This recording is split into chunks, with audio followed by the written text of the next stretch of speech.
to another episode of Home Sweet Home. Hello, everybody. My name is Rod McCall. Hey, what's up, everybody? I'm Bryce Runge. And today is going to be a slight deviation from our previous episodes. Today, we actually have a guest with us. She is on the phone, and we are going to be talking with a licensed professional counselor. Her name is Nicole Els, and she has a very distinct background in dealing with families, family dynamics, especially in the realm of divorce. She has a bachelor's of science degree in psychology, a master's degree in criminology. She also has a master of arts in both professional counseling and marriage and family counseling.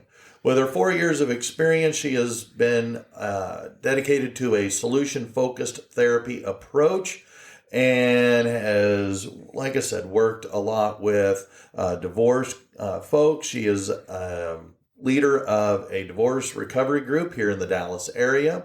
So, ladies and gentlemen, without further ado, let me welcome and introduce our guest for today, Mrs. Nicole Els. Hi, thanks for having me. Absolutely. Hey, Nicole, how are you? I'm wonderful. How are you guys doing? Good, we're doing good. Yeah, and again, I want to start off by saying thank you very much for giving up some of your valuable time to talk with us, to talk with our listeners about the issues of divorce, in particular, the family dynamic, and some of some of the things you can tell us or share with us in regards to what you think our listeners ought to know in regards to surviving divorce and making that new home a nice place to be. Well, it's my pleasure. Happy to help in any way I can. So let's start off with what would be some things that you would think that parents that are going through a divorce ought to know? Well, that's a great question, and that is always our first, or should be our first concern as parents. We have chosen the divorce. Our children have not. And just because our marriage is ending does not mean that our family is ending. So we have to take special care of our children's mental health during this period. It's very important that we do check-ins, regular check-ins with our kids and ask them, how are you feeling? This is a time to reassure the children that mom and dad still love you. And just because we couldn't get along together doesn't mean that I don't still love mom or I don't still love dad. And that is incredibly important because our children are half us and half our spouses or, future exes. And so if it's constant belittling of your ex spouse or saying negative things about them, children have a great way of internalizing these things. Well, I'm half mom, so does that mean dad feels that way about me? Does dad feel that I'm half mean or half bad or whatever choice words you choose to say in front of your children about your spouse? It's very important that we have those check-ins and give children permission to be honest with us and ask them for their opinion. Is there anything that I personally could help you with? Is there anything that you need to make this an easier transition for you? Just really don't be afraid to get your children's opinion. There's nothing wrong with asking your kids what they think, what they feel. Just like there's nothing wrong with admitting when we're wrong. And that's very important to do in a heated situation like a divorce. Most divorces are not happy-go-lucky events in children's lives. Even if it's 100% negotiable with the parents, even if both parents want it and it's not contested in any way, that doesn't mean that it's easy for our kiddos. So sometimes they may feel hurt, of course, fear, frustration, what's going to happen next. I just wish everything could go back to normal. And so it's good for us to check in with our kiddos and ask them how they're feeling and let them know that they can come to us with any issues that they're having, whether that's bullying at school, whether that's sadness, confusion about what's going to happen, because this is tumultuous for our children. So just be really tuned into your kiddos and ask them what they need from you. Is that easy to do? I mean, I'm thinking of when I was going through my divorce, it was kind of hard for me to focus on my son, especially in those early days. Right. There's a lot of frustration, especially if the divorce was not your decision. You wanted to work it out. This is never anything that you wanted. I personally, at the beginning of, before my divorce, my divorce, I'm remarried now, but before my divorce, I never pictured myself as a divorced person. Not that I couldn't see myself divorcing my ex-husband. It's just, I never wanted that. I never wanted that for my daughter. I, had all of these dreams of the white picket fence and, Sunday mornings going to church together as a family and holidays and having grandchildren coming over one day and us being a nuclear family. I never wanted that. I never wanted my daughter to be from a broken home. But again, our home was broken, and it was better for her to be from a broken home than consistently living in one. But it's very difficult for us to get past our feelings to be able to concentrate on our children's, especially with the idea that some people have that they're young, they're not going to remember this. 2 weeks from now, they're not going to remember that I called their mother a bad name or said, oh gosh, I could just kill your mom.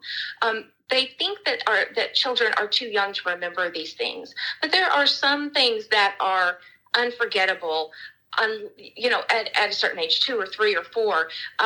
Kids can pick up on a sense, the tenseness in the family, in the home. And even if they don't remember the words, they can remember the attitudes and the feelings that they got when mom and dad were fighting and bitter and, hostile to each other. It's not easy. And we have to constantly remind ourselves as adults going through a divorce that our children have no control over the situation. We do for a certain part we have control over. We can get counseling. We can talk to our friends, but our children have no control. This is happening to them. We're not doing this with them. It's not you and me against the world. This is happening to them. And so it's very important for us as adults to remember that and remember that kids are fragile and they don't understand. Why can't mommy and daddy get along? Why do mommy and daddy fight all the time? And if we're going to continue that and not putting our children first, then this is going to cause down the road conduct issues, an increased rate of high school dropouts, suicide, sex trade work. They're all of these things can be traced back to, a hostile divorce or hostile parenting. So if we're not careful, we're setting up our children up for failure in the future. Now, that doesn't mean that that's a given, that if you have a hostile divorce, your children are going to be on drugs. It just means there may need to be some extra care, counseling for the children, support groups for the children of divorced parents to let them know that they're not going through this alone and get them some help with processing through these events in their lives. Nicole, I feel like a bobblehead over here. You're speaking all these things, and I'm just like agreeing with you. I'm like, wow. And then you've said some very powerful things. And like I said, I'm just like nodding my head up and down. Yes, yes. And so one of the things that we talked about in our first episode, divorce from an adult's perspective, was setting and maintaining healthy boundaries. I appreciate the fact that you touched on the communication part, because I think that's paramount, especially during divorce with your kids, right? Sometimes it's hard, and going through this myself, to communicate effectively with our ex-spouse. We talked about that, but can you help us when we approach setting and maintaining healthy boundaries? Does that make sense? Absolutely, and that's critical. It's very important to know that we do not need to put our children we don't need to bring them into adult issues. They don't need to know everything. And I hear this a lot with parents who overshare with their children. Well, they have a right to know. They have a right to know what their dad, they have a right to know that their mom cheated. No, they don't. They do not need to know the intimate relationship between you and your ex. Right. What your ex did, she did to you. What your ex did, he did to you, not to your children. And yes, you can say that he did it to the family, she did it to the family, but why would we want our children to hear terrible things about their parent? I was always of the impression that my daughter needed to grow up thinking that her biological father was Superman.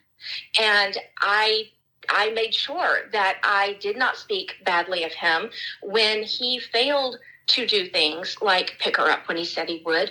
I made excuses for him. I said he had to work late, or, daddy got sick, or something like that. Was I protecting him? In a way, but my thought process is I'm protecting my daughter, because she will be hurt if she found out that dad decided to go to Vegas instead of picking her up for the weekend, or, whatever the situation is. And a lot of people think, well, I don't want to protect my spouse. Well, don't think of it that way. You're protecting your children. They don't need to be drawn into these adult issues, because what good does it do now, I'm not saying this is my situation, but what good would it have been for my daughter to know that her father had an affair, or that her father started using drugs, or that her father was emotionally and verbally abusive to me? What could she do about it? Nothing. So what good is it for her to know? Because she needs to know what a jerk her dad is. I promise you, they will figure it out 99% of the time. There's a whole other aspect called parental alienation, where it goes against what I just said. Sometimes those kids are so damaged that they're not able to see the truth. But I'm talking about a normal, typical divorce. They don't need to know that their other parent cheated on you, is a jerk, whatever, because when they get older, they're smart. They are really smart. In most cases, they'll figure it out for themselves. But again, when we do that, when we tell our children, dad did this, mom did this, we're treating them more like a confidant than we're treating them like a child. And they're not our friends. If you want to complain about your spouse, go to your therapist, go to your friend, go to your pastor, but don't bring your children into that relationship with you, because nothing good will come out of that. You never want to be your child's best friend until your children are, in their 30s. Then it's okay. It's a completely different relationship. But as children, it is not healthy for them, and it is not productive, because it leads them into a lot of frustration, because what can they do about it? Wait a minute. You're saying that being best friends with your kids when they're only 16 is not a good thing? Absolutely not, because their best friends don't correct them when they're wrong. They don't challenge their behavior. They don't discipline them. And that's what 16-year-olds need. They don't need another friend. My daughter, when she was that age, she had tons of friends. She didn't need me to gossip with her, or, go out with her to parties and things like that. She needed me to be home, to be the stability and the anchor in her life. I never, until I guess my daughter's 28, and I guess it's only been about 3 years that she and I have developed more of a mentor relationship. So I am still mom, but I am not disciplinarian mom. I am mentor mom. And we sit and we have talks about deep, rich things, her marriage, the problems with her husband. And she comes to me more of, Mom, did this ever happen to you? And if yes, what can I do? Rather than, I didn't clean my room. I didn't do my homework. What punishment am I going to get? So it's a completely different relationship. And children need parents when they're 16, 17. They don't need another friend. They can go out in the world and get that. But when they come into the home, they need, this is the soft place to fall. And we're not going to talk about that. We're not going to gossip. We're not going to do that kind of thing that you do with your girlfriends. You're going to come in here and we are going to have talks about life and discipline and whatever other aspects of your life you want to pass on to your children, such as religion, political views, things like that. Those are things that they get from parents. They don't get that from their peers. And in those early stages, it's very important that children have that definite boundary of, this is what I can talk to my friends about. This is what I talk to my mom and dad about. And sometimes those things can cross if it's a close enough friendship, but most of the time they don't, because Kirsten, my daughter, needed me to be that sounding board. What do I do about problems with my friends? What do I do, Mom? I'm really struggling in this class. She's not going to go to her friends to ask her for help with math. She didn't come to me either. She went to her father, but she's not going to go to her friends about her pains, her hurt, physical issues. They need a mom. They need a dad, not another friend. Very good. That kind of hits on some of the stuff that we've mentioned as well. Our job as a parent is to indeed parent, whether you're married or divorced. It is super important to maintain that relationship. I'm glad you brought this up, because I see too many times the parents try really hard to be best friends with their teenage children, even if they're not in a divorce. But I do agree with what you're saying. When in a divorce, as a single parent, you got to be both mom and dad. Even if dad or mom are still in the picture, when you're at home, you're having to be both. And being best friend can lead to some serious issues. One of the things that you mentioned earlier was this issue of parental alienation. Can you expand a little bit on that? Yes, of course. In some very hostile divorces, one parent may try to interfere with the relationship between the child and the other parent. This can be done in tons of different ways. It can be overt, like constantly telling them I'm going to use dad as the target parent in this instant. Your dad doesn't love you. Look, he doesn't give you any more money than he absolutely has to by the court. He doesn't go to your ball games. He doesn't love you. He doesn't want to spend time with you. Where in actuality, what is happening is mom is not telling him when the games are. Mom is keeping that information from him. Mom is not telling him that the son needs cleats for football or equipment for basketball, things like that. But it could go the other direction, just simple passive aggressive things, like when a child gets home from time with dad and mom says, did you have a good time? And if the child acts excited, yes, it was great, it was wonderful, mom can get very sad and, oh, well, that's great, I'm so glad that you love spending time with him, and just be very ugly and withdrawn and withdraw affection from the child. So there's a great scale that parental alienation encompasses, and that is child abuse. You you can't sugarcoat it at all. That is emotional abuse to that child. It's saying that you can't be loved by both parents, or you can't love both parents. If you love daddy, you don't love me. If you want to spend time with daddy, well, you're going to pay for it when you get home because you're going to deal with a very moody mom. And so it encourages children themselves to be ugly to the other parent, because if they are, then mom is very happy about it.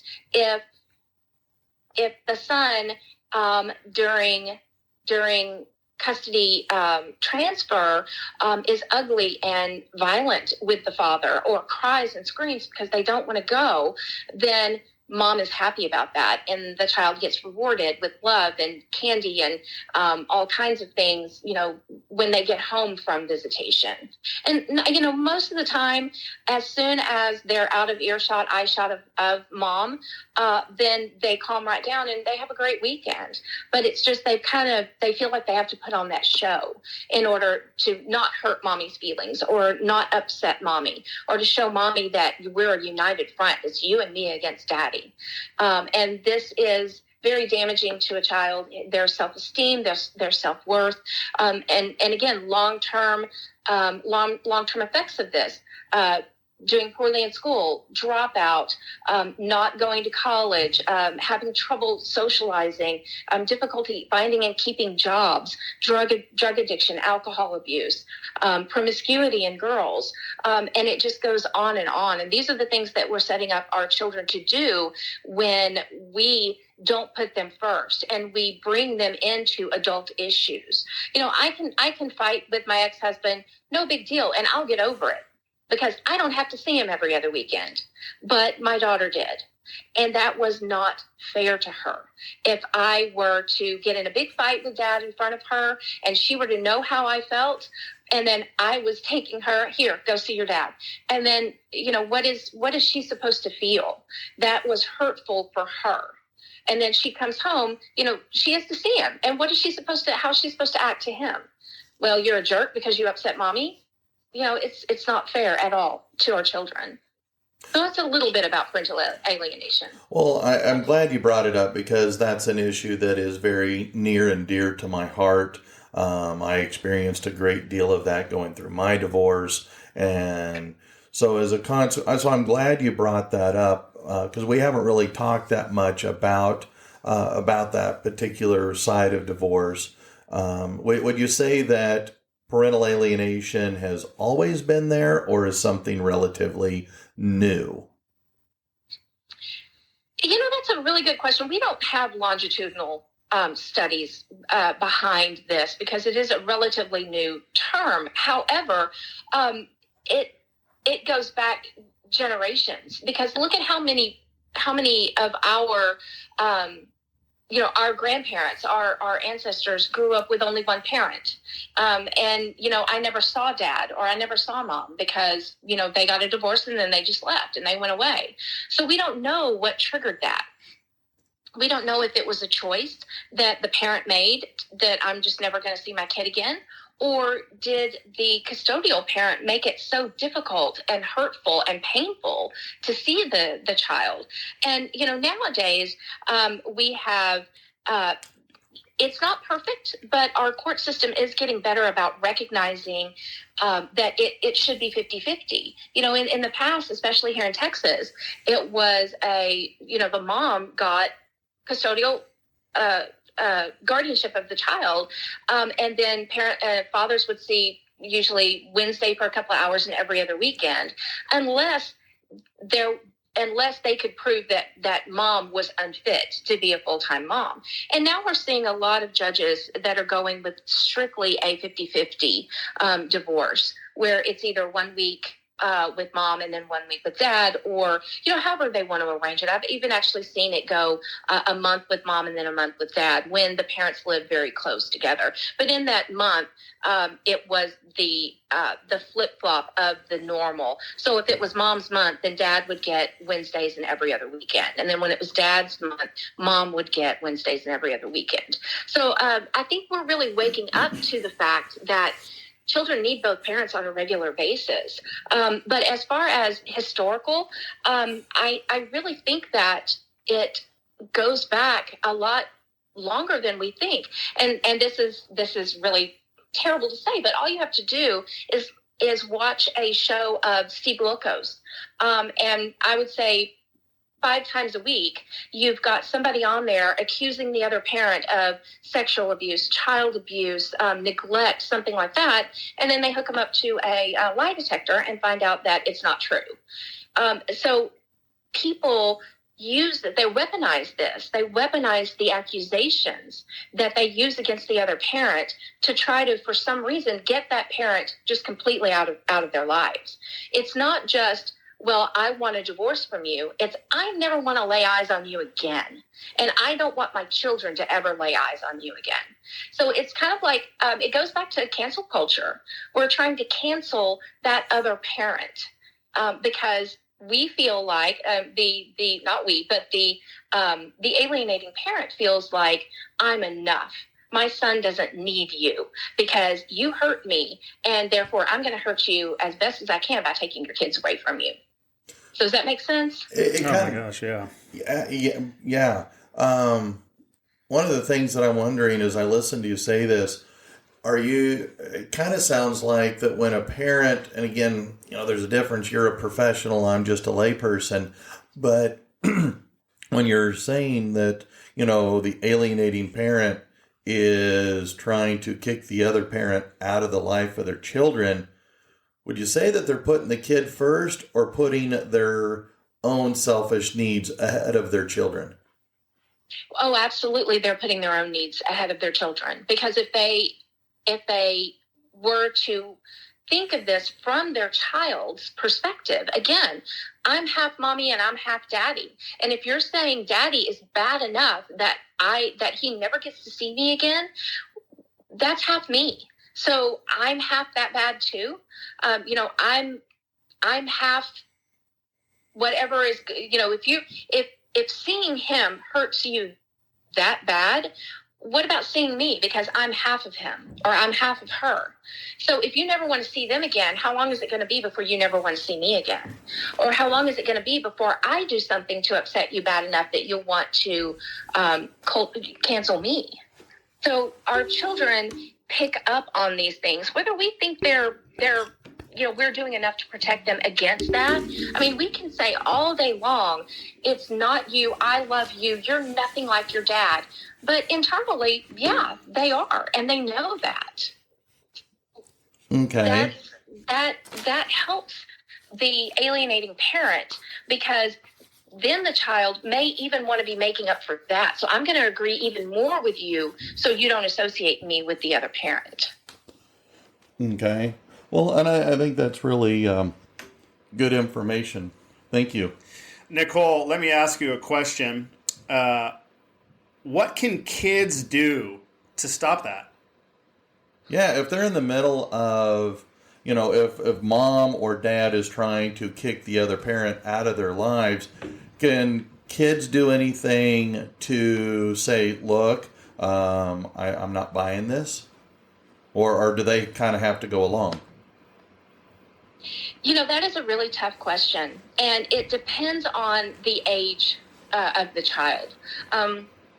If it's a younger child, they really don't have much to say, and plus they are very easily influenced. And mommy can say, oh, look, you've got a bruise on your arm. Daddy must have done that. And then sure enough, anybody else asks the child, where'd you get that bruise? Daddy did it. So they're very easily manipulated like that. Older kids, yes, they can say things like, Mom, I remember what you're talking about, and that's not the way it happened. Now, challenging a parent can get the kid into some trouble, because then I've got to live with Mom for another week, and I'm going to tell her she's wrong and that, she's crazy about what she's saying about Dad. How does that influence the child? But if a child were to say, go to the target parent and say to them, look, I know what she's saying about you is not true. I know that you didn't do these things, that you're not a horrible person. Then the way that parent handles that situation is going to be very important.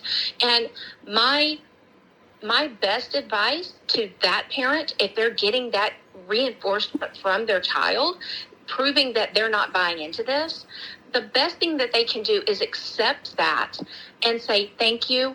I appreciate that you're telling me this, but that is an adult issue. I don't really want to pull you into it. Let's go watch a movie. Let's go play a video game. Accept that they know the truth. Appreciate that they're coming to you with this, and that they love you enough to tell you, to reassure you, and then try to put them first. This is not, I don't care, 16, 17. They don't need to be in the middle of this. I appreciate you coming to me. I'm glad that you remember the good times that we've had together. Now let's go have some more. Let's go make some more good memories. You don't have to go into detail about you're right. That's not what happened. This is what happened. It was actually mom that hit you with the paddle that time. You don't have to do that. They know. You don't have to clarify. If they've come to you and told you we know, just accept that. And then move on with making more good memories. That's great advice. Thank you. It is tough, as an adult going through it. I think being a kid, no matter how young or old they are, is going to be really difficult as well. You mentioned earlier about the idea that it's changing their family understanding as well as us as adults, as the mom or dad, changing our idea as well, whether it's our decision or not. And you started out by saying that marriage is the family, but divorce is to end just the marriage, not the whole family. And I've said that as well, so I appreciate you kind of echoing that, not knowing that I'd already said that. If you're a kid going through divorce, not even let's just leave parental alienation on the off the discussion board. If you're a kid going through a divorce, what kind of advice would you have for the kids to make this easier for them? That's a good question, and that's also really a hard question, because they don't have control. Where do they turn? They can talk to their parents, but take parental alienation off the board. The best thing that they can do is talk to their parents and express to them their frustration and their concern. They don't know day to day, especially if they're, say, middle school age. They're not real good about keeping up with whose weekend is it and things like that. And basically, I would tell the kiddos to try to be as open with their parents as possible. Look, when you say this, it hurts me.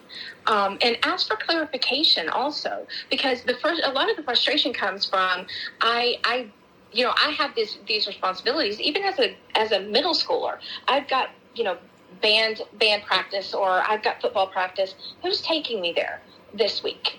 What is the schedule for the next week?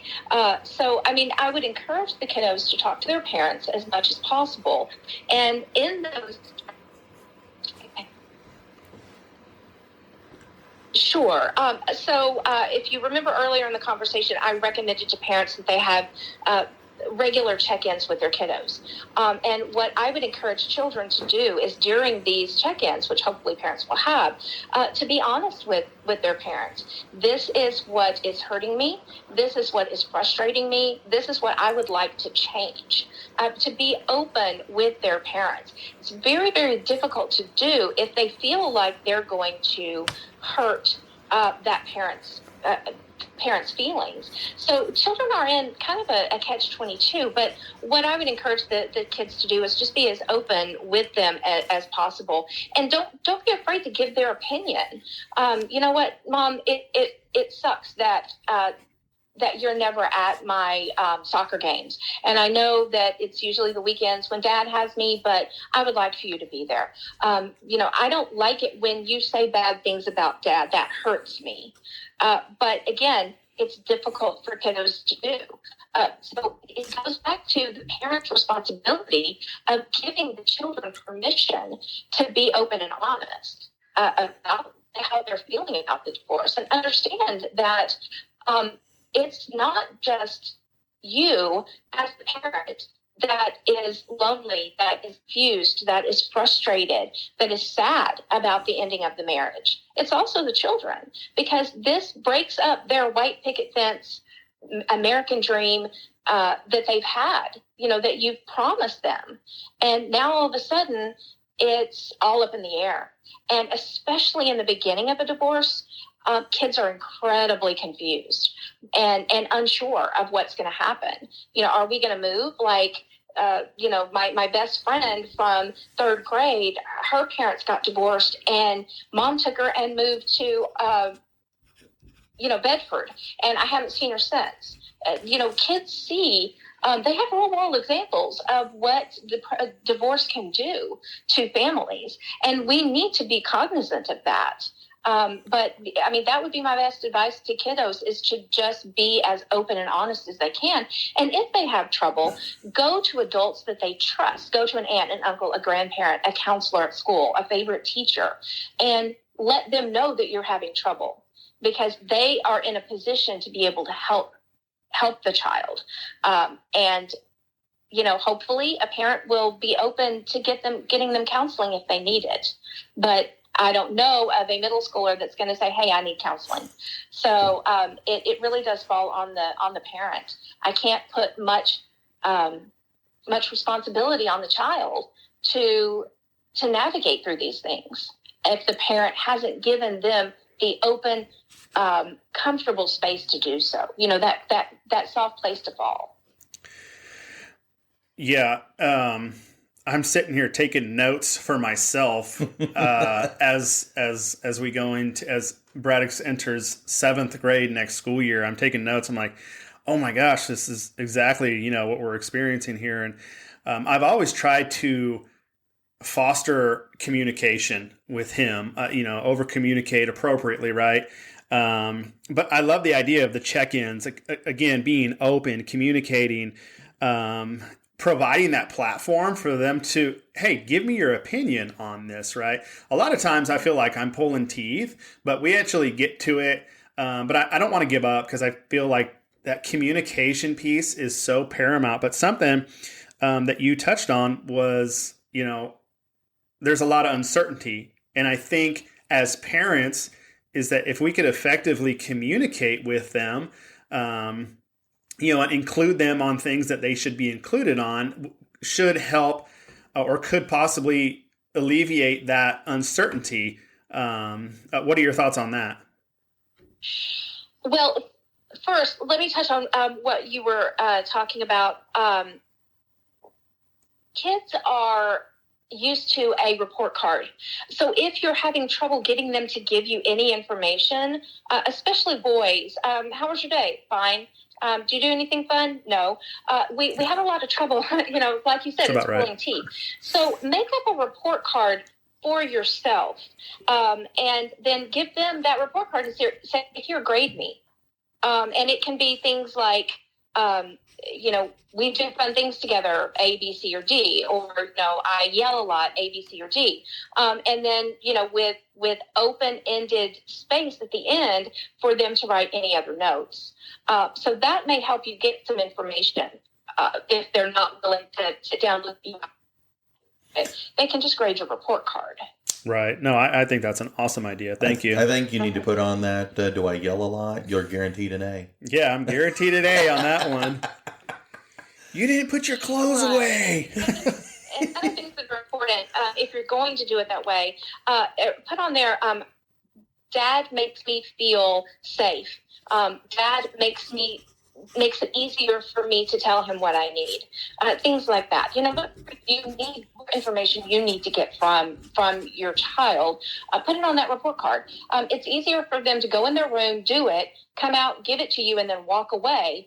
And then you look at it and then you talk. Sometimes kids just don't hurt our feelings, and that's Verizon. Sorry for that. Sorry for that interruption.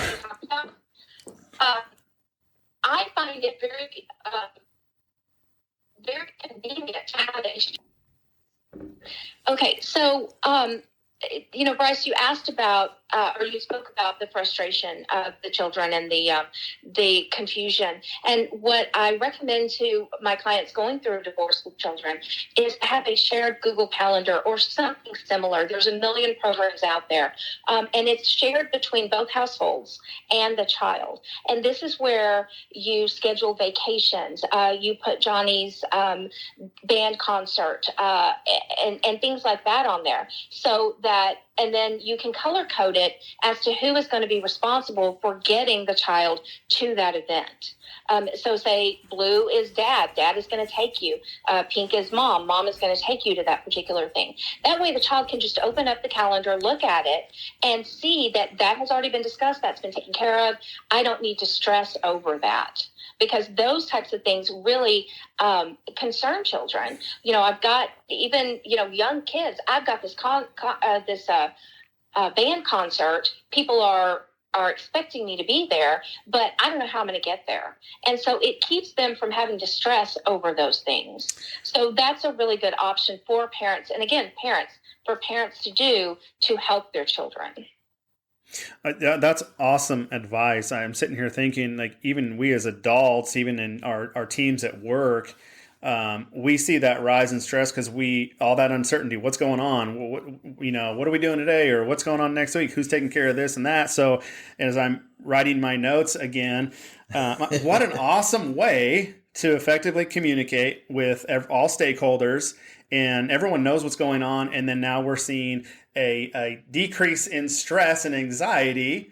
Again, focusing on mental health, well-being, So I think that's awesome, and I thank you for that, because I'm definitely going to propose that in my situation. Well, it goes back to something, we as teachers do all the time. We explain the why.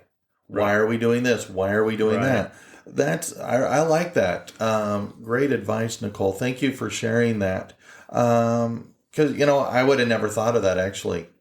So if you got technology, you might as well use it, right? Yeah, use it. Absolutely.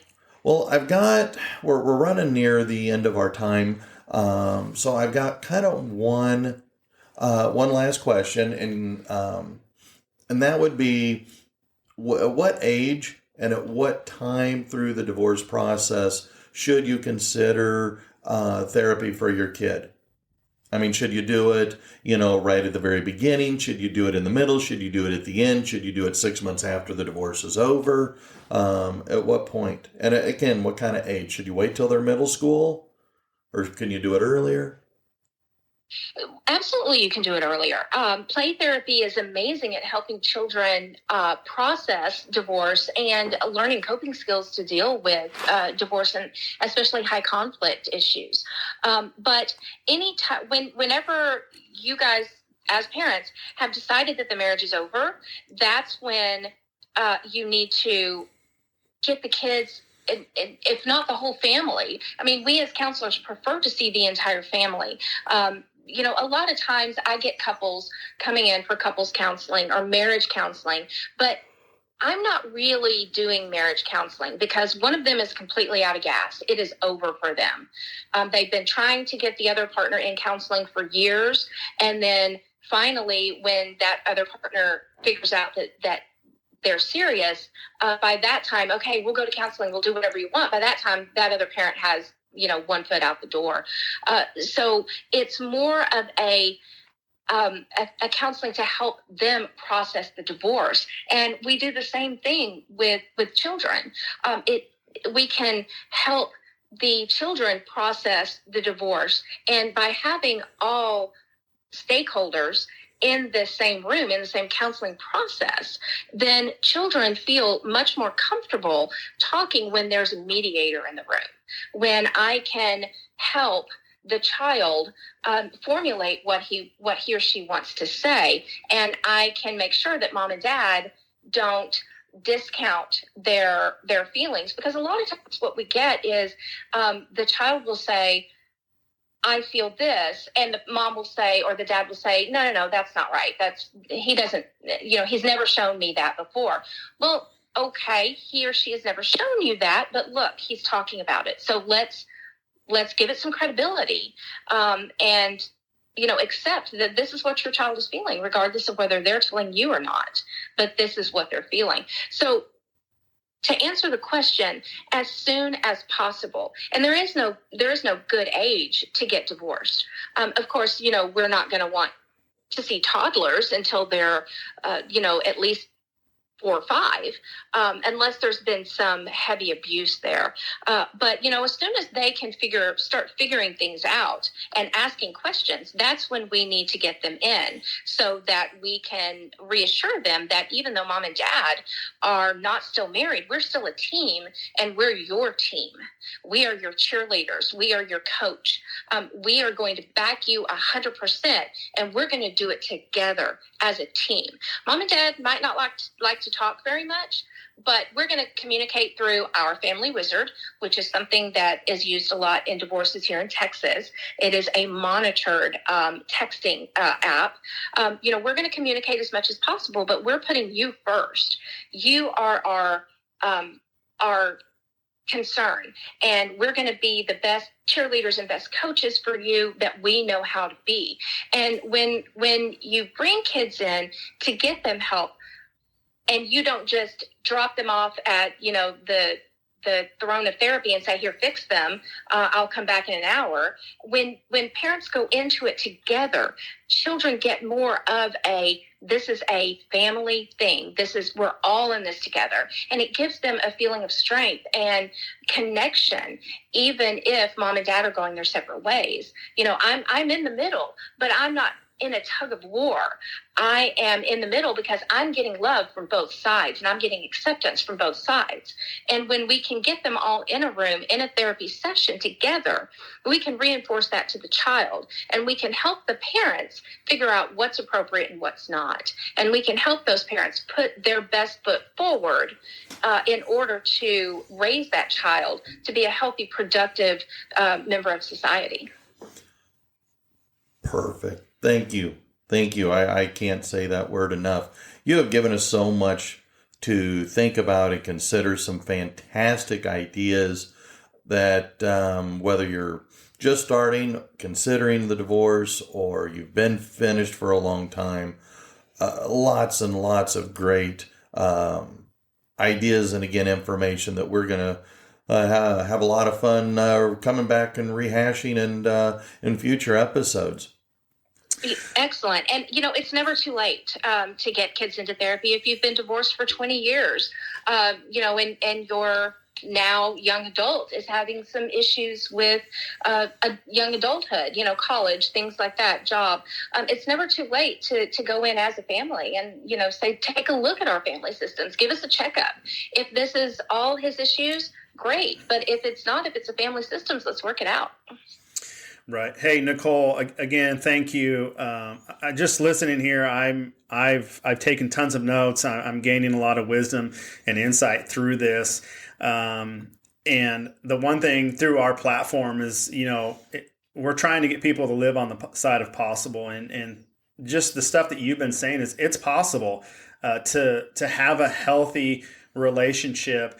And just the whole episode today falls in like what we're trying to do: equip families with tools to better relate and thrive in their relationships with one another. And so, again, the bobblehead over here, yes, agreeing with you. I'm just like taking notes, shaking my head. Like I just can't thank you enough. So I appreciate you taking the time to really unpack, what